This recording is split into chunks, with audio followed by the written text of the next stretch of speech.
Panorama group, जो सोचता है वो करता है। आपके अपने सपनों का आशियाना।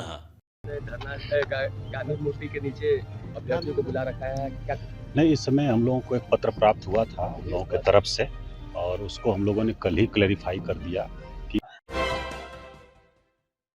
नमस्कार, आप देख रहे हैं सिटी पोस्ट लाइव और मैं हूं आपके साथ हर्षिता प्रताप सिंह। पटना के डीएम चंद्रशेखर सिंह ने जनसुराज के संस्थापक प्रशांत किशोर को चेता दिया है। जी हां, आपको बता दें कि उन्होंने साफ कहा है कि अगर गांधी मैदान कोई पहुंचा तो प्राथमिकी दर्ज कर दी जाएगी। दरअसल ये पूरा मामला है बीपीएससी अभ्यर्थियों के धरना को लेकर, उनके आंदोलन को लेकर। और कल उनके धरना प्रदर्शन के जगह पर गर्दनी बाग में प्रशांत किशोर पहुंचे थे और उन्होंने वहां अभ्यर्थियों से बातचीत करने के बाद ये कहा था कि कल 12 बजे यानी कि आज 12 बजे पटना के गांधी मैदान में छात्र संसद लगाया जाएगा। और बिहार के तमाम छात्रों का आह्वान वहां पर उन्होंने किया था और कहा था कि वहीं पर तमाम छात्रों से बातचीत की जाएगी, उसके बाद आगे की रणनीति तैयार की जाएगी। लेकिन ऐसा करने की अनुमति प्रशासन की ओर से अभ्यर्थियों को, प्रशांत किशोर को नहीं दी गई है। और इसको लेकर पटना के डीएम चंद्रशेखर सिंह का बड़ा बयान सामने आया है, जिसमें उन्होंने साफ कहा है कि अगर कोई वहां पहुंचता है तो प्राथमिकी दर्ज कर दी जाएगी। हम आपको जिलाधिकारी चंद्रशेखर सिंह का ये बयान सुनवाते हैं। धरना गांधी मूर्ति के नीचे अभ्यर्थियों को बुला रखा है, क्या? नहीं, इस समय हम लोगों को एक पत्र प्राप्त हुआ था हम लोगों की तरफ से, और उसको हम लोगों ने कल ही क्लैरिफाई कर दिया कि गांधी मूर्ति के पास कोई धरना प्रदर्शन की अनुमति नहीं दी जाती है, कभी भी नहीं, और किसी ने भी वहाँ नहीं किया है। दूसरा, गांधी मैदान में जो कार्यक्रम होता है उसके लिए अनुमति लेनी पड़ती है, उसकी प्रक्रिया है, और विभिन्न जगह से, थाना से और जगह से एनओसी प्राप्त करके प्रमंडलीय आयुक्त महोदय के कार्यालय से वो अनुमति मिलती है, और उसके लिए पर्याप्त समय पहले आवेदन दिया जाना जरूरी है। तो कल शाम को 5:30 बजे पत्र प्राप्त हुआ था और आज कार्यक्रम है, तो इसकी अनुमति तो नहीं दी जा सकती। दूसरा ये कि अभी गांधी मैदान हम लोग देख रहे हैं खाली भी नहीं है। सरस मेला के लिए जो व्यवस्था की गई थी अभी पूरा हटा नहीं है, और बागवानी मिशन का वहाँ कार्यक्रम चल रहा है और डिज्नीलैंड मेले का चल रहा है, तो वो खाली भी नहीं है। तो इसलिए हम लोगों ने वहाँ अनुमति नहीं प्रदान की है और उनको सूचित कर दिया गया है। लगातार अभ्यर्थियों का जुटान हो रहा है वहाँ।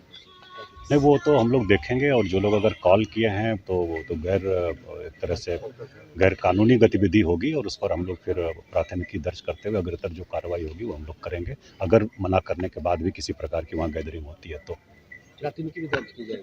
हाँ, बिल्कुल, अगर होती है तो निश्चित रूप से की जाएगी, अगर वो उल्लंघन करते हैं लोग तो। ठीक। तो कल प्रशांत किशोर पहुंचे थे गर्दनी बाग, जहां पे बीपीएससी अभ्यर्थी अपने मांगों को लेकर धरना दिए हुए हैं, आंदोलन कर रहे हैं। और वहां पर जो लोग नेतृत्व कर रहे हैं उन अभ्यर्थियों का, उनसे बातचीत के बाद, अभ्यर्थियों से बातचीत के बाद ये निष्कर्ष निकाला गया था कि आज रविवार के दिन 12 बजे पटना के गांधी मैदान में छात्र संसद लगाया जाएगा। और पूरे बिहार के छात्रों का आह्वान किया गया था, कहा गया था वहां पर छात्र पहुंचे और उसके बाद छात्रों की सहमति से आगे की रणनीति तैयार की जाएगी। लेकिन प्रशासन की ओर से ऐसा करने की अनुमति प्रशांत किशोर को, अभ्यर्थियों को नहीं दी गई। और आप पटना के जिलाधिकारी चंद्रशेखर सिंह का बयान भी सुन रहे थे। उन्होंने वजह भी बताई कि आखिर अनुमति क्यों नहीं दी गई है। बताया, एक और जहां सरस मेला 2 दिनों पहले ही खत्म हुआ है, उसको लेकर जो वहां तैयारियां की गई थी वो अभी हटाया नहीं गया है, तो जगह नहीं है। डिज्नीलैंड को लेकर पटना के गांधी मैदान का जो जगह है वो अभी खाली नहीं है।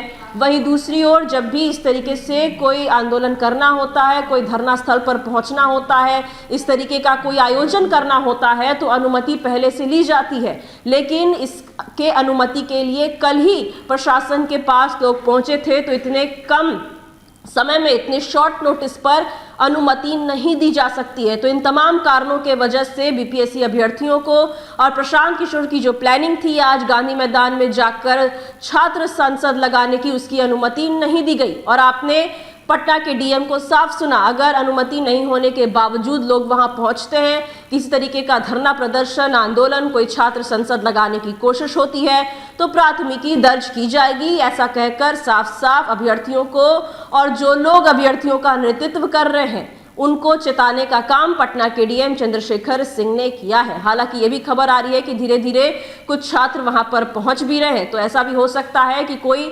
बवाल भी जल्द देखने को मिले पटना के गांधी मैदान में। क्या कुछ होता है इसके लिए थोड़ा इंतजार करना होगा। फिलहाल इस खबर में इतना ही। आप आगे की खबरों के लिए देखते रहिए सिटी पोस्ट लाइव। धन्यवाद।